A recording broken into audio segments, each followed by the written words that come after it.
Hi, my name is Taylor Martin. I'm the greenhouse manager here at the Biosystems Research Complex. We're here with Stephen from Sterilink. He's going to demonstrate how to properly use the autoclave. Hey, like he said, I'm Stephen with Sterilink. This machine is fairly simple to operate. First off, what you need to do when you come up to it is make sure that the jacket is up to temperature. There's two gauges up here. The one on the right is the jacket gauge. It should be somewhere around 23 or 24 PSI. The chamber gauge should be at 0.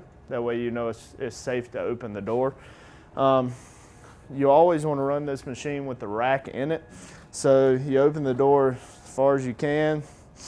And one thing you need to be careful about is when you're putting the rack in, not to hit the door here, because this is a rubber seal. If you hit it, it will nick it, and then you'll cause the door to leak steam. So when you're putting it in, you just line up the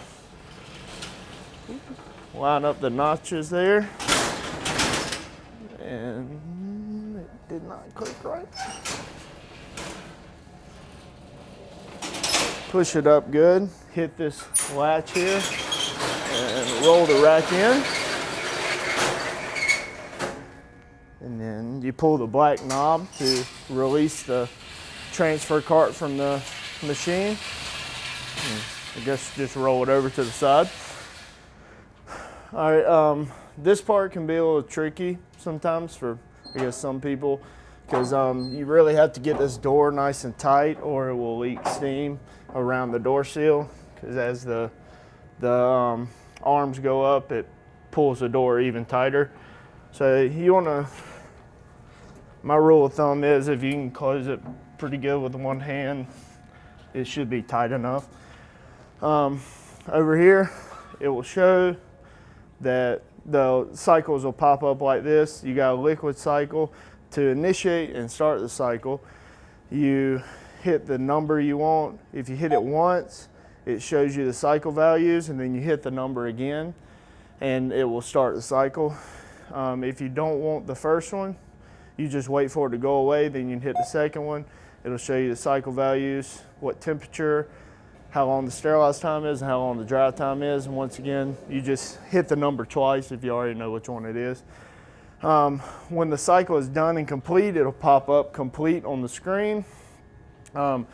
Before you open the door, like I said earlier, for safety precautions, you want to make sure the chamber gauge is at 0.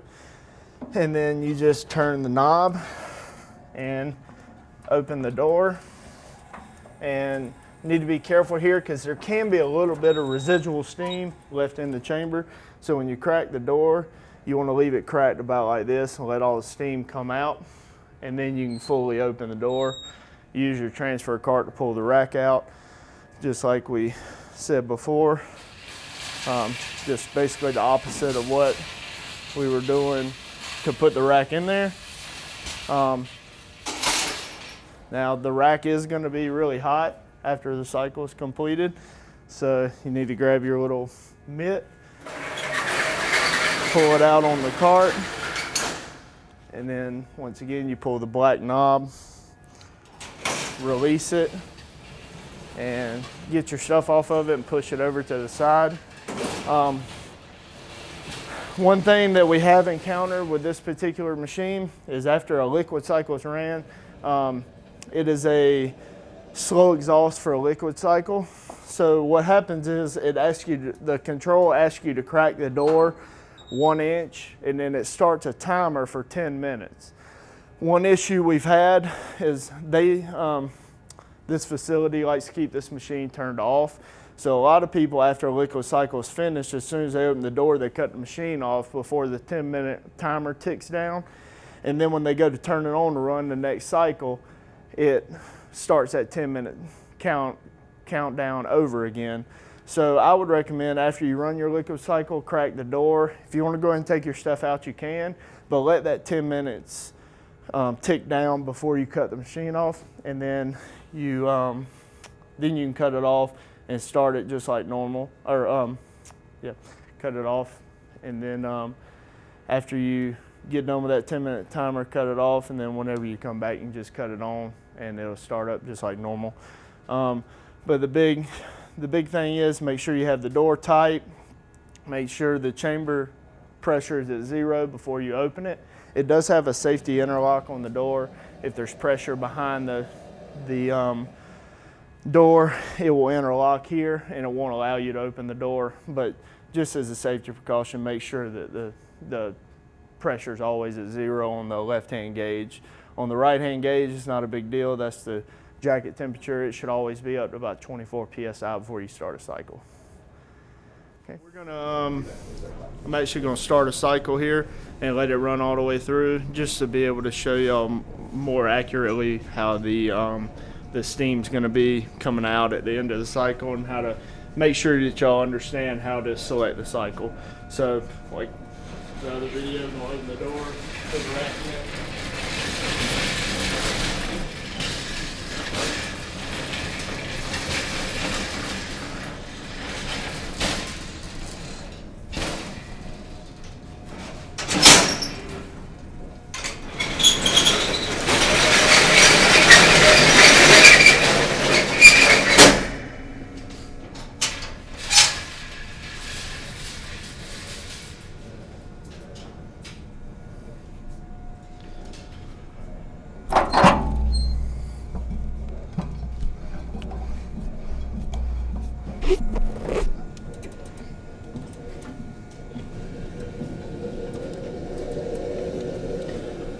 You come over here and we're just going to run a gravity 20-minute sterilize, 121 degrees with no dry time. So you hit it once, pops up, hit it again, start the cycle.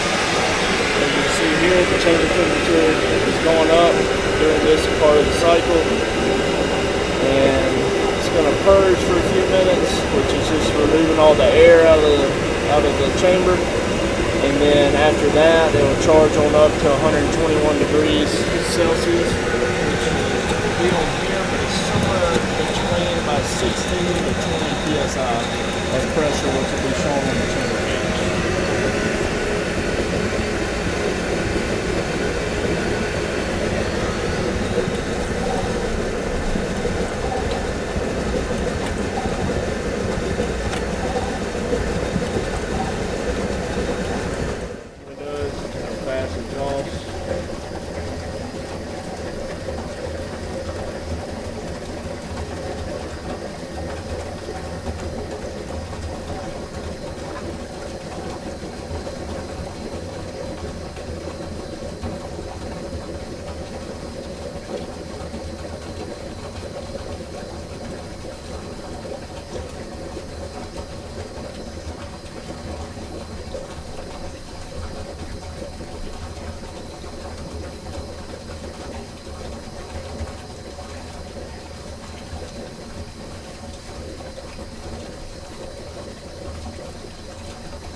There's the chamber pressure back at 0. This is where you gotta be careful about the steam coming out of the chamber. Open it. You just want to crack it just a little bit. Let the steam get out. Stand back a little bit.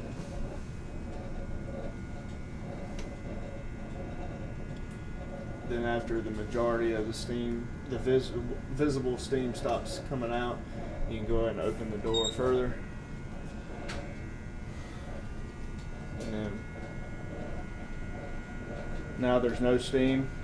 You can come in here, put your card up here, pull the rack out, and close the door back. When you close the door back, I wouldn't turn it all the way. I'd just turn it back and turn it just enough for the arms to interlock so the door doesn't swing open and get in people's way, walking in and out of the door, and then leave it ready for the next person to use. When you're finished using the autoclave, here on the side is the sterilizer use registry. Date it, put your lab and your name. If you have any additional questions, feel free to stop by. My office is H105 here in the head house, and I'll be available to answer any questions. Have a good day.